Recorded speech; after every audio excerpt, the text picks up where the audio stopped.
नमस्कार दोस्तों, आज की यह जानकारी खास तौर पर उन लोगों के लिए है जो उम्र के उस पड़ाव पर पहुंच चुके हैं जहां सहारे की सबसे ज्यादा जरूरत होती है।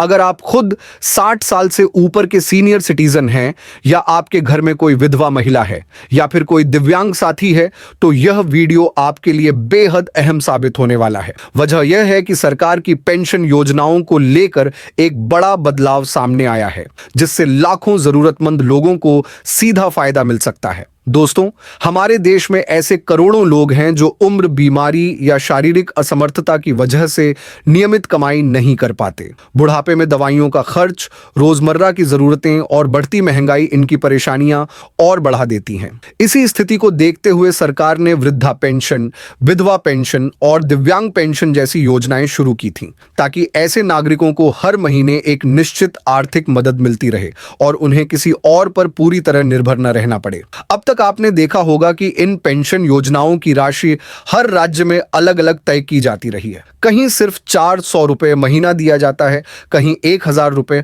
तो कहीं 2000 रुपए या 2500 रुपए तक की पेंशन मिलती है। यानी कोई एक समान व्यवस्था नहीं थी और लोगों को अपने राज्य की नीति पर ही निर्भर रहना पड़ता था। कई बार तो इतनी कम राशि में दवाइयों का खर्च निकालना भी मुश्किल हो जाता था। लेकिन अब जो खबर सामने आई है वह वाकई राहत देने वाली है। ताजा जानकारी के मुताबिक पेंशन की राशि को बढ़ाकर 3250 रुपए प्रतिमाह करने की दिशा में कदम बढ़ाए गए हैं। यानी बुजुर्ग हों, विधवा महिलाएं हों या दिव्यांग साथी, सभी को हर महीने 3250 रुपए मिलने की संभावना बन रही है। यह बदलाव उन लोगों के लिए बड़ी राहत हो सकता है जो अब तक बहुत कम पेंशन में गुजारा कर रहे थे। अब जाहिर है आपके मन में भी कई सवाल उठ रहे होंगे। यह बढ़ी हुई पेंशन किस राज्य में लागू होगी, किन लोगों को इसका लाभ मिलेगा, और सबसे बड़ा सवाल, यह नई राशि कब से मिलना शुरू होगी। इन सभी सवालों के जवाब हम इस वीडियो में विस्तार से समझने वाले, इसलिए आपसे अनुरोध है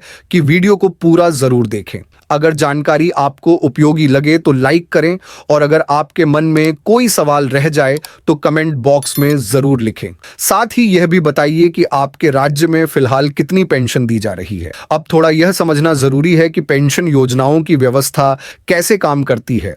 जब केंद्र सरकार कोई योजना शुरू करती है, जैसे प्रधानमंत्री आवास योजना, आयुष्मान भारत योजना, अटल पेंशन योजना या सुकन्या समृद्धि योजना, तो वह पूरे देश में एक जैसी शर्तों के साथ लागू होती है। लेकिन जब बात राज्य सरकारों की पेंशन योजनाओं की आती है, तो यहां हर राज्य अपनी आर्थिक स्थिति और नीति के हिसाब से राशि तय करता है। उदाहरण के तौर पर अगर दिल्ली की बात करें तो वहां फिलहाल बुजुर्गों, विधवाओं और दिव्यांगों को करीब 2500 रुपए प्रतिमाह पेंशन दी जा रही है। वहीं हरियाणा ने इस मामले में एक कदम आगे बढ़ाते हुए पहले 3000 रुपए पेंशन शुरू की, और अब हाल ही में इसे बढ़ाकर 3250 रुपए प्रतिमाह करने की घोषणा भी कर दी। यानी हरियाणा में अब इन वर्गों को हर महीने 3250 रुपए मिलेंगे, जो वाकई एक सराहनीय फैसला माना जा रहा है। लेकिन अगर देश के बाकी राज्यों की तरफ नजर डालें तो तस्वीर उतनी अच्छी नहीं दिखती। बिहार में पेंशन को चुनावी माहौल में 400 रुपए से बढ़ाकर 1100 रुपए जरूर किया गया है, लेकिन आज की महंगाई को देखते हुए यह राशि अभी भी काफी कम मानी जा रही है। उत्तर प्रदेश में भी बुजुर्गों को लगभग 1000 रुपए ही मिलते हैं। झारखंड में भी यही स्थिति है।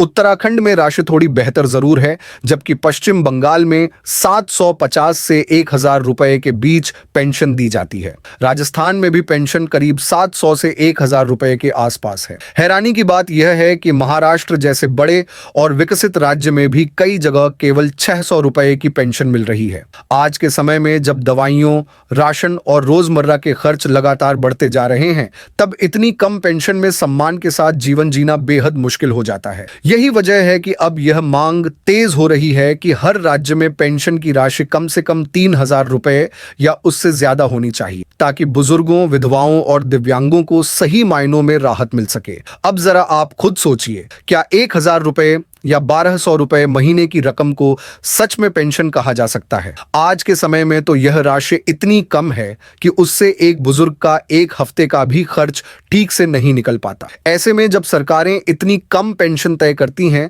तो लगता है जैसे यह मदद नहीं बल्कि सिर्फ औपचारिकता निभाई जा रही हो, जबकि हकीकत यह है कि हर इंसान अपनी पूरी जिंदगी मेहनत करता है। कोई मजदूरी करता है, कोई रिक्शा चलाता है, कोई दुकान संभालता है, कोई नौकरी करता है।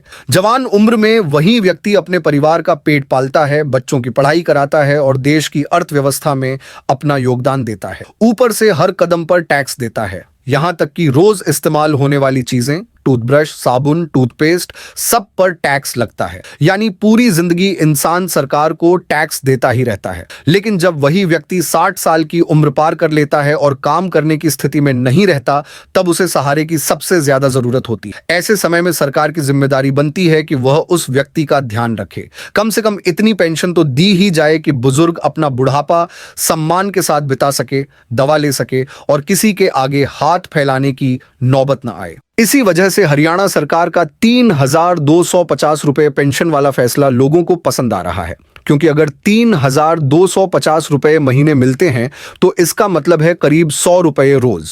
इतने में कोई बुजुर्ग अपनी दवाइयां खरीद सकता है, थोड़ा बहुत राशन ला सकता है और अपने छोटे मोटे खर्च खुद संभाल सकता है। यह राशि भले बहुत बड़ी न हो, लेकिन आत्मसम्मान के साथ जीने में मदद जरूर करती है।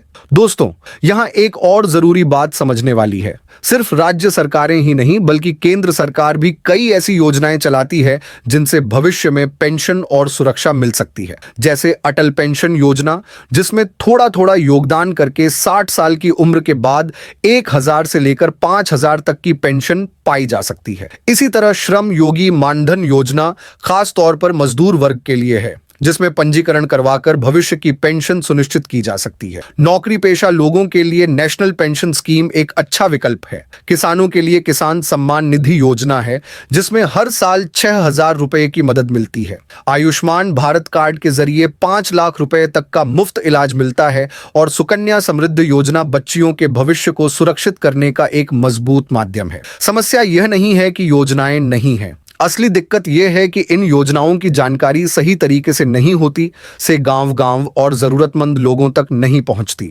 आज भी बड़ी संख्या में लोग ऐसे हैं जिन्हें इन योजनाओं के नाम तक पता नहीं है। नेता चुनाव के समय तो हर घर पहुंच जाते हैं, लेकिन किसी योजना की जानकारी देने कोई नहीं आता। इसी वजह से मजदूर, रिक्शा चालक, छोटे दुकानदार और गरीब तबके के लोग इन योजनाओं का लाभ नहीं उठा पाते। दोस्तों, अगर आप भी चाहते हैं कि हरियाणा वाला मॉडल पूरे देश में समान रूप से लागू किया जाए, तो कमेंट्स में हमें जरूर बताएं। हम पूरा प्रयास करेंगे कि आपकी आवाज सरकार तक पहुंचा सके। इसके लिए आपका एक लाइक और सब्सक्राइब और एक कमेंट ही हमारे लिए पर्याप्त है। अगर आप चाहते हैं कि मैं किसी खास योजना पर अलग से पूरा वीडियो बनाऊं, चाहे वह बैंक से जुड़ी हो या किसी सरकारी योजना से, तो नीचे कमेंट में जरूर लिखिए। आपकी मांग के अनुसार मैं पूरी जानकारी लेकर वीडियो बनाऊंगा। चैनल को सब्सक्राइब करना और बेल आइकन दबाना न भूलें, ताकि ऐसी जरूरी और काम की जानकारी आपको समय समय पर मिलती रहे। मिलते हैं अगले वीडियो में, तब तक के लिए धन्यवाद।